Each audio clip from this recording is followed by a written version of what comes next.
మనం చూస్తున్న ఈ ల్యాండ్ కొత్తవలస నుంచి దేవరపల్లి వెళ్తున్న రోడ్‌లో దేవాడ విలేజ్ ఐడియా ఉంది కదండీ! అక్కడొస్తది. సో, మంచి ప్రైమ్ లొకేషన్ అని మనం చెప్పుకోవచ్చు. మెయిన్ రోడ్ నుండి ఒక 500 మీటర్స్ ఇలా వస్తదండి. ఇప్పుడు ఫెన్సింగ్ వేసుంది కదా! ఇది సేల్‌కుంది. అలాగే ఆ పక్కన ఒక 42 సెంట్లు సేల్‌కుంది. చూడండి అదంతా కూడా నీలగిరి మొక్కలతో ఉంది. అది కావాలి అనంటే 42 సెంట్లు ఇస్తారు. దాని రేట్ ఎంత చెప్తున్నారంటే 80,000 చెప్తున్నారు. లేదు 21 సెంట్లు కావాలంటే ఈ పక్కన ఫెన్సింగ్ వేసుంది కదా! ఇదిస్తారు. దీని కాస్ట్ ఎంత చెప్తున్నారంటే 85,000 చెప్తున్నారు. లేదు దీని పక్కన ఇంకోటుంది ఫెన్సింగ్ వేయకుండా 21 సెంట్లు. అదైతే 80,000 చెప్తున్నారు. సో, ఫెన్సింగ్ ఏసి ఉండడం వలన ఒక 85,000 చెప్తున్నారు. నెగోషియేషన్ ఇస్తారు. మంచి ప్రైమ్ లొకేషన్ అండి. కొత్త వలస ఒక 5 కిలోమీటర్లు వస్తది.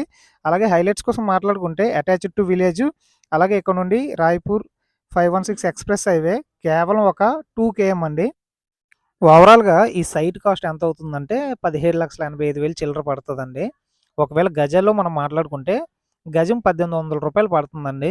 సో, మీరే ఆలోచించండి. కొత్త వలస నుంచి దేవరాపల్లి వెళ్తున్న మెయిన్ రోడ్డుకి ఒక 500 మీటర్స్ డిస్టెన్స్‌లో అటాచ్డ్ టు విలేజ్. సో, ఈ ప్రైస్ దొరకడం రేరే. బట్ ఇది ఇంత తక్కువకి ఎందుకు దొరుకుతుందంటే ఈ ఫార్మ్ ల్యాండ్స్ అండి. లేఅవుట్‌లో ప్లాట్‌లయితే ఖచ్చితంగా మీకు ఎక్కువ రేట్లే పడతాయి. బట్ ఇక్కడున్న బెనిఫిట్ ఏంటి అంటే డైరెక్ట్‌గా మనకి ఈ ల్యాండ్‌కి రీచ్ అవ్వడానికి రోడ్డుంటది. సగం వరకు సీసీ రోడ్డుంది. అక్కడి నుంచి చిన్న గ్రావెల్ రోడ్డుంది. పర్వాలేదు ఇన్వెస్ట్‌మెంట్‌కి పరంగా మంచి ప్రైస్ అనే చెప్పుకోవచ్చు. కొత్త వలస 5 కిలోమీటర్లు, ముసురాం అయితే ఒకటి నుంచి 2 కిలోమీటర్లొస్తది. క్లియర్ డాక్యుమెంటు డైరెక్ట్‌గా రైతు దగ్గరున్నాయండి. సో, అందుకే మనకి ఈ ప్రైస్‌కొస్తున్నాయి.